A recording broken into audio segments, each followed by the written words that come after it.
போதைப் பொருள் விவகாரம் தொடர்பாக அமலாக்கத்துறை அலுவலகத்தில் ஆஜராகியிருக்கிறார் நடிகர் ஸ்ரீகாந்த். இதனை முக்கிய செய்தியாக பார்க்கிறோம். கூடுதல் விவரங்களை வழங்க இணைகிறார் எமது செய்தியாளர் சாலமன்.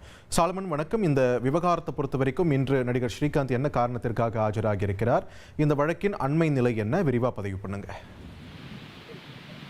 போதைப் பொருள் வழக்கு தொடர்பாக நடிகர் ஸ்ரீகாந்த் இன்று நுங்கம்பாக்கத்தில் இருக்கக்கூடிய அமலாக்கத்துறை அலுவலகத்துல ஆஜராகி இருக்கிறார்.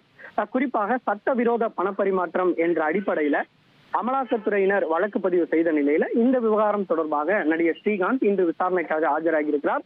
அவர் மாஸ்க் அணிந்தபடியும் கேப் அணிந்தபடியும் கையில அந்த ஆவணங்கள் உள்ளிட்டவை கொண்டு சென்றிருக்கிறார். குறிப்பாக ஏற்கனவே அவர் கடந்த ஓராண்டாக என்ன மாதிரியான வங்கி பண பரிவர்த்தனையை செய்திருக்கிறார், யூபிஐ டிரான்சாக்சன் என்ன, அது மட்டுமின்றி ஐடி எவ்வளவு தாக்கல் செய்திருக்கிறார் உள்ளிட்ட ஆவணங்களை அமலாக்கத்துறையினர் கேட்டு அவருக்கு இரண்டாவது முறையாக சம்மன் அனுப்பியிருந்தனர்.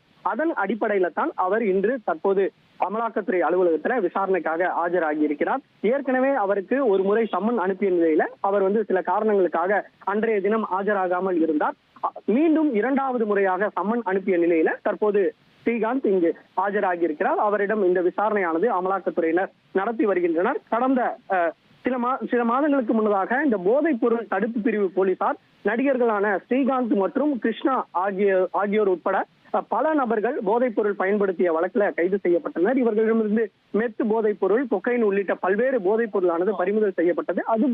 அதே போல 40,000க்கும் மேற்பட்ட பணத்தையும் போலீசார் பறிமுதல் செய்தனர். இந்த பணமானது சட்டவிரோத பண பரிமாற்றத்தின் கீழே வந்திருப்பதாக கூறி அமலாக்கத்துறையினர் இந்த வழக்கை அடிப்படையாக வைத்துத்தான் இந்த விசாரணையை நிகழ்த்தி வருகின்றனர். ஏற்கனவே இந்த வழக்கில் கைது செய்யப்பட்டு புழல் சிறையில் இருக்கக்கூடிய சில நபர்களிடம் அமலாக்கத்துறை அதிகாரிகள் விசாரணை மேற்கொண்டு வாக்குமூலத்தை பதிவு செய்த நிலையில அடுத்தபடியாக நடிகர் கிருஷ்ணா மற்றும் ஸ்ரீகாந்துக்கு இந்த சம்மனானது வழங்கப்பட்டது. நடிகர் ஸ்ரீகாந்த் சில நாட்களுக்கு முன்னதாக ஆஜராகி அவரிடமிருந்து முழு அந்த ஆவணங்களையும் ஒப்படைத்த நிலையில தற்போது ஸ்ரீகாந்த் அவர்கள் இந்த விசாரணைக்காக ஆஜராகிறார்.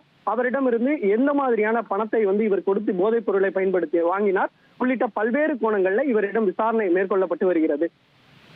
நன்றி சாலமன், உங்களோட விரிவான தகவல்களுக்கு.